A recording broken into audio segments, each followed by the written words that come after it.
चलिए बच्चों, आज हम इसको करने वाले हैं चैप्टर को।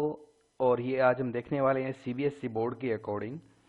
सीबीएसई बोर्ड में एक सबसे पहले हमारी हिंदी में पुस्तक आती है भारत की खोज। उसका फर्स्ट चैप्टर आज हम पढ़ने वाले हैं।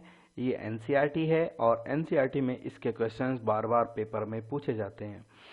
तो बच्चों चलिए, आज हम सीबीएसई बोर्ड के अकॉर्डिंग एनसीईआरटी की हिंदी पाठ्य पुस्तक भारत की खोज से फर्स्ट चैप्टर अहमदनगर का किला देखते हैं। पाठ का सारांश सब देखते हैं। अतीत का भार। नेहरू जी को बागवानी का बहुत शौक था। शौक माने इच्छा थी। उन्हें ब्रिटिश सरकार द्वारा जेलों में रखा गया, उन्होंने इस शौक को पूरा किया। अहमदनगर के किले में भी उन्होंने बागवानी शुरू कर दी। यहाँ की मिट्टी पथरीली और पुराना मलबा अवशेषों से भरी हुई थी। फिर भी नेहरू जी बागवानी के लिए परिश्रम करते रहते थे। उन्होंने ऐसा करते हुए वहाँ की मिट्टी को फूल उगाने के लायक बना दिया। नेहरू जी लिखते हैं कि अहमदनगर का इतिहास कोई बहुत पुराना नहीं है, ना ही इसकी कोई विशेष अहमियत है।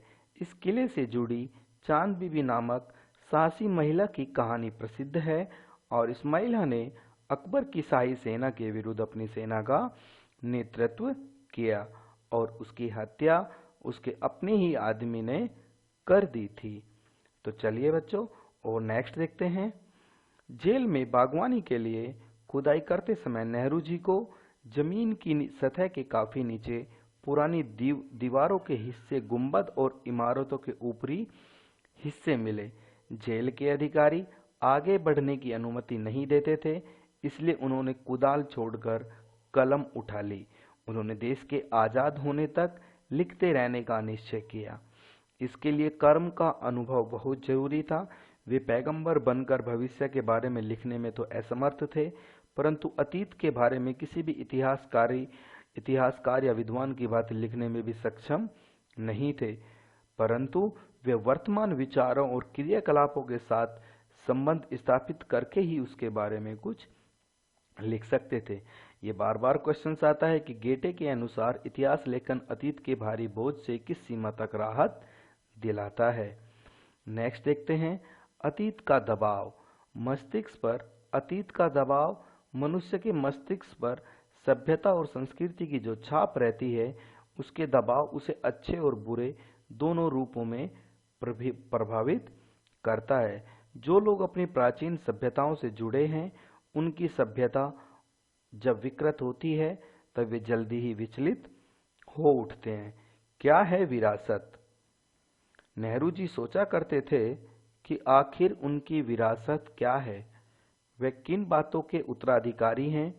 मानवता ने जिस 1000 सालों में इस हासिल किया है, उसकी विजय का उल्लास, पराजय की दुखद यंत्रणा, मानव के हैरत अंगेज साहसिक कार्य जो सभी को आकर्षित करते हैं, इन सब के वारिस हैं। इसके साथ ही उन सभी के बीच इनमें पूरी मानवता की साझेदारी है। भारत की विरासत में एक खास बात है जो हमारे रक्त, मांस और हस्तियों में समाई है, जिससे हमारा वर्तमान रूप बना है। विशिष्ट विरासत का जो विचार लंबे समय से उनके मन में घर किए हुए है, उसी पर लिखना चाहते थे। विषय की कठिनता और जटिलता से उन्हें लगता था कि वे इसकी सतह भी स्पष्ट कर पाएंगे या नहीं। अब हम इसके क्वेश्चन आंसर देख लेते हैं। सबसे पहला क्वेश्चन है, अब हमने पहले पाठ का सार पढ़ा, अब इसके क्वेश्चन आंसर देखते हैं। सबसे पहले लघु उत्तरीय प्रश्न है, उसमें है नेहरू जी ने आजाद हुए बिना इतिहास लेखन में असमर्थ क्यों थे? आजाद हुए बिना नेहरू जी वर्तमान को अपने अनुभव का हिस्सा नहीं बना सकते थे, क्योंकि वे इतिहास यानी भूतपूर्व के बारे में तो ज्यादा कुछ नहीं लिख सकते थे, क्योंकि वे विद्वान नहीं थे इस बारे में, नहीं वर्तमान के बारे में भी लिख सकते थे। इतिहास लेखन के बारे में इतिहासकार गेटे का क्या कहना है? आ गया ना क्वेश्चंस, मैंने पहले बोला था आपसे कि ये क्वेश्चंस आता है। इतिहासकार गेटे इतिहास लेखन के बारे में इतिहासकार गेटे का कहना है, यानी इतिहासकार उसको कहा जाता है जो इतिहास की हिस्ट्री की जो नॉलेज रखे, वर्तमान में भी जो चल रहा है उसकी भी उसको जानकारी हो और जो पहले बीत चुका है उसको भी उसके बारे में जानकारी हो। इतिहास लेखन अतीत के भारी बोझ से एक सीमा तक राहत दिलाता है। नेक्स्ट क्वेश्चन है, अहमदनगर किले में नेहरू जी को अपना शौक पूरा करने के लिए क्या क्या काम करने लगे। सबसे पहले अहमदनगर किले में नेहरू जी ने अपनी बागवानी का शौक पूरा करने के लिए क्या किया था, कुदाल उठा ली थी और पथरीली और कंकरीली जमीन की खुदाई शुरू कर दी। उन्होंने अपने अथक परिश्रम तथा लगन से उस अनउपजाई जमीन को पेड़ पौधे लगाने के योग्य बना लिया। नेहरू जी को कदम उठाने के लिए क्यों विवश होना पड़ा? उत्तर, नेहरू जी को बागवानी के लिए खुदाई करते समय जमीन की सतह के काफी नीचे पुरानी दीवारों के भाग, कुछ गुंबद और इमारतों के ऊपरी हिस्से मिले। वे अपनी खुदाई को आगे तक जारी रखना चाहते थे, पर जेल अधिकारियों ने उन्हें इसकी स्वीकृति नहीं दी। विवश होकर उन्होंने जेल में इतिहास लेखन के लिए कलम उठा ली थी। नेक्स्ट क्वेश्चंस भी देखते हैं। क्वेश्चन नंबर 5, अतीत के दबाव के बारे में नेहरू जी ने क्या क्या कहा है? अतीत के दबाव के बारे में नेहरू जी का मानना है कि मनुष्य को अतीत अच्छे और बुरे दोनों ही रूप प्रभावित करते हैं।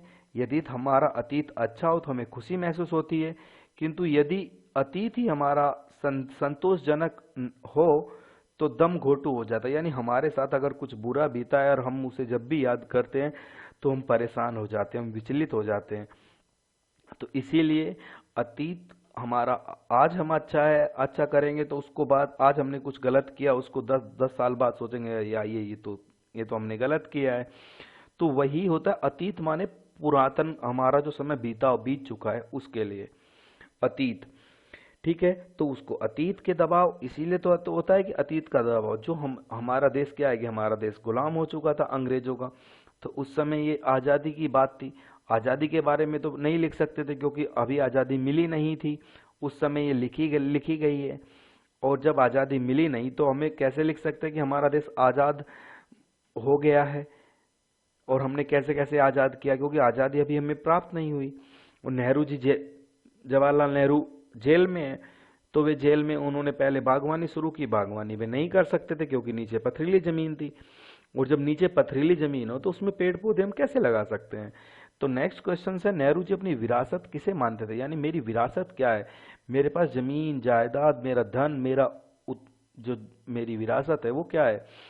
उन्होंने किसको माना? जिस मानवता ने दासियों 10,000 साल पहले के दौरान हासिल किया, इसमें विजय के उल्लास, पराजय की दुखद यात्राएं जो हम पराजय हुए, और मनुष्य के हैरत अंगेज कारनामे भी इसमें शामिल हैं।